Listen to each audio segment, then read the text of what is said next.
datang ke rumah karena itu setelah reda kan, dia si Ade ngejemput dia. Cepat mas, buka pintu kan. Lalu buka lah. Lu kuncinya mana? Kan kunci rumah. Lu keluar pakai apa? Pintu rumah itu nggak bisa dibuka tanpa kunci. Kalau gitu kan? Nggak tahu mas. Gua kecurigaan. Oh. Terus bukanya gimana? Ngetes. Pakai kunci emek. Oh sebenarnya dapat 3. Itu udah meninggal, feeling gitu ya. Meninggal karena kalau istri kalau ada orang keluar, orang tua bukan buka pintu, tapi buka gorden. Ini udah ada orang. Biasa kan gede-gede istri kan kecak, tahu suara motor. Nggak ada itu, gitu kan? Atau ada di mana? Mas dibuka pintu, ngeliat istri udah meninggal. Dia Mbak dia mungkin guling-guling, emang dia nggak kelihatan nggak ya? Logikanya gitu kan, guling-guling, wah tantrum lah. Di penting dia nggak kemana-mana aja, dipastikan telepon mertua, telepon proposal supaya dibantu ketika datang gitu. Lihat pintu-pintu tertutup, jendela masih utuh gitu. Lihat CCTV, cabut orang dalam. 4, yang kemudian yang kelima, kalau maling atau mau melakukan kejahatan, yakin nggak sih dari rumahnya kan? Pasti pakai sendal atau sepatu. Ini tapak kaki. Tapak kaki istri itu kecil. Jadi gede. Yang gede dia doang. 5. Warga Purwakarta digemparkan oleh kasus pembunuhan tragis yang menimpa seorang wanita muda bernama Dea Permata Karisma, berusia 27 tahun, di kediamannya sendiri.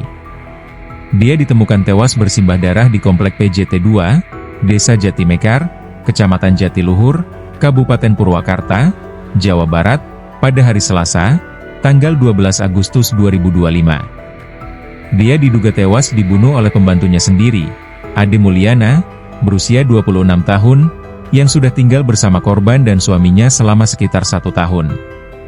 Kapolres Purwakarta, AKBP I Dewa Putu Gede Anom Danujaya, menyampaikan bahwa kejadian tragis tersebut terjadi pada pukul 11.30 WIB, saat hanya korban dan pelaku berada di rumah. Menurut Anom, pelaku sempat menagih upah kerja sebesar Rp500.000 kepada korban, namun tidak ditanggapi.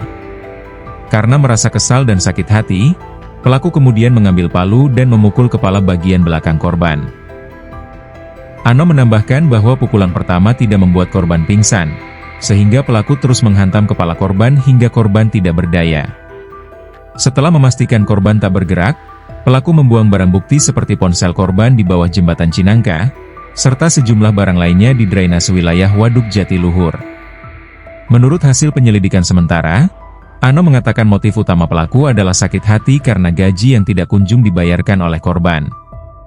Ketika ditanya mengenai kemungkinan adanya motif asmara dan tindakan asusila, pihak kepolisian masih mendalami hal tersebut dan belum mendapatkan keterangan pasti.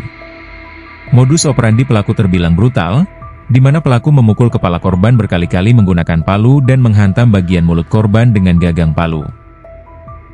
Polisi mengamankan sejumlah barang bukti dalam proses penyidikan, antara lain sebuah palu dengan gagang hitam, taplak meja warna coklat, 2 unit handphone, dan 1 unit sepeda motor Honda Karisma warna hitam. Anom menegaskan bahwa Ade Mulyana dijerat dengan pasal 338 KUHP tentang pembunuhan dengan ancaman hukuman maksimal penjara seumur hidup. Dari hasil penyidikan sementara, polisi menyimpulkan bahwa pembunuhan ini dilakukan secara spontan karena emosi sesaat dan tidak ada bukti adanya rencana sebelumnya. Sejauh ini, pelaku belum memiliki catatan kriminal atau laporan kejahatan sebelumnya. Namun polisi masih mendalami apakah pernah terjadi ancaman dari pelaku kepada korban sebelumnya. Anom menambahkan bahwa hingga saat ini belum ditemukan laporan resmi mengenai ancaman tersebut, termasuk dari suami korban, dan pihak kepolisian tetap mendalami segala kemungkinan terkait kasus ini.